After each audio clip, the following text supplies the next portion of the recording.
안녕하세요. 오늘은 상장 폐지된 ETF 하나를 예로 들어서 ETF 상장 폐지와 해지 상환금에 대해서 설명해 드릴까 합니다. 영상이 불편하신 분들은 해당 내용 URL을 영상 밑에 올려놨으니 그 URL을 참고해 보시는 것도 괜찮을 것 같습니다. 오늘 소개해 드릴 상품은 타이거 자동차 ETF입니다. 상장 당시의 신탁 원본액은 55억 원이었으며 한 좌당 발행가액은 약 2만 1,000원이었습니다. 상장된 지 오래되었기 때문에 당시의 발행 주식 수나 운용 보수 등은 알아볼 수 없었습니다. 타이거 자동차 ETF 주가 변동 그래프입니다. 지금 2012년 상장 당시부터 지속적으로 6년 동안 하락을 이어가고 있습니다. 보시면 0%가 이제 주가 시작을 알리는 그래프고 0% 위로 거의 올라가지 않고 계속적으로 하락을 보였습니다. 타이거 자동차 ETF 구성 종목 중 하나인 현대차의 주가 그래프입니다. 타이거 자동차 ETF 출시 당시 현대차는 최고점이었습니다. 2012년 이후로 현대차가 지속적으로 하락하는 이유를 지속되는 실적 부진 및 재고 증가, 엔진 리콜, 지투 시장의 보험 의혹 주의 등 악재가 겹치며 과거 기업 경쟁력 상실이 반영되었다는 평가가 있었습니다. 2012년부터 국내 자동차 산업이 약세를 보이며 타이거 자동차 ETF 역시 가격이 지속적으로 하락을 합니다. 2018년 7월 31일 운용사 제공 레포트 자료를 보면 약 40% 가까이 하락한 걸 볼 수 있습니다. 타이거 자동차가 신규 상장했을 당시의 한 자당 발행가액은 약 2만 1,000원이었으며 2만 1,000원 후 40%를 빼면은 12,706원입니다. 12,706원을 2018년 당시의 한 주당 자산 12,159원과 대입해보면 거의 비슷하게 하락한 걸 알 수 있습니다. 타이거 자동차 ETF는 2018년 12월에 상장 폐지를 하게 됩니다. 이미 상장 폐지를 한 ETF라 당시의 주가를 찾아볼 수 없었지만 2018년에는 미국과 중국의 무역 분쟁으로 인해서 시장 전체가 침체기에 들어간 적이 있습니다. 구성 종목 중 하나인 현대차의 주가 그래프입니다. 보시면 2018년 11월에 많이 하락한 걸 볼 수 있습니다. 2018년 7월 31일 발행된 레포트 자료에 벌써 순자산 총액이 68억으로 50억에 이미 가까워진 상태였습니다.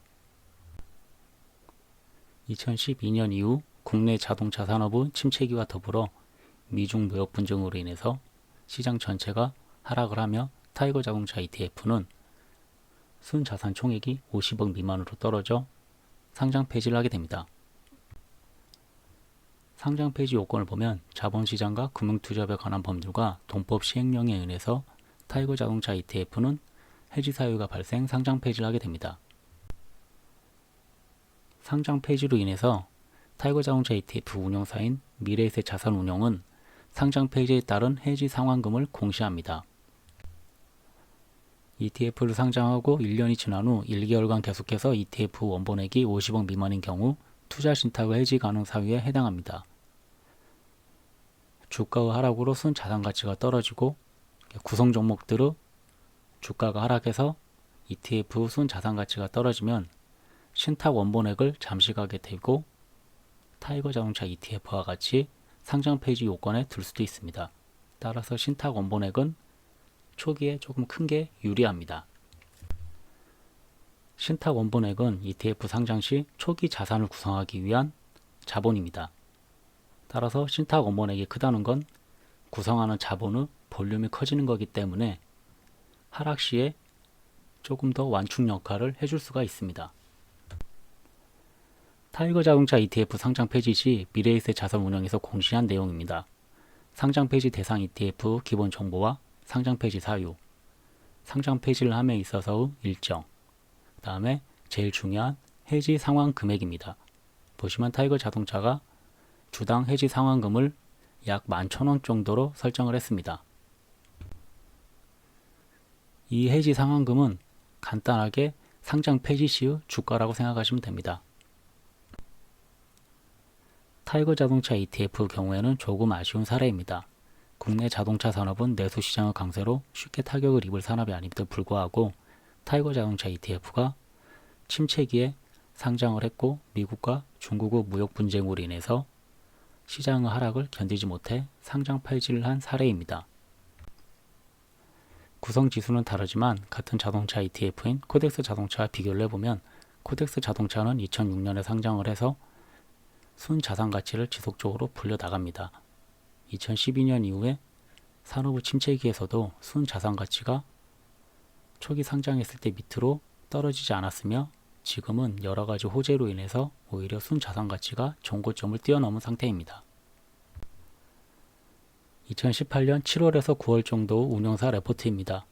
타이거 자동차의 순자산 총액은 약 68억이며 코덱스 자동차의 순자산 총액은 약 118억입니다. 코덱스 자동차가 타이거 자동차보다 약 2배 정도 많은 순자산 총액을 가지고 있습니다. ETF 상장 폐지 요건에는 적절한 괴리율과 추적 오차율을 유지해야 되며 적당한 순자산 총액을 보유해야 됩니다. 코덱스 자동차는 타이거 자동차보다 순자산 총액이 높기 때문에 시장의 변동성에도 견딜 수 있는 여력이 있었던 겁니다. 타이거 자동차의 순자산 총액이 높았다면 투자자님들은 지속적인 적립식 투자를 통해서 평단가를 낮춰가고 오늘에 이르러서는 좋은 수익률을 봤을지 모릅니다. ETF가 상장 폐지를 하더라도 해지 상환 금액을 돌려받을 수 있기 때문에 안전하다고는 하지만 이는 손해가 없어지는 게 아닙니다.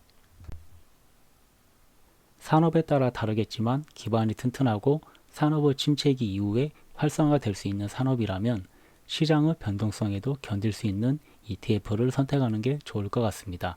감사합니다.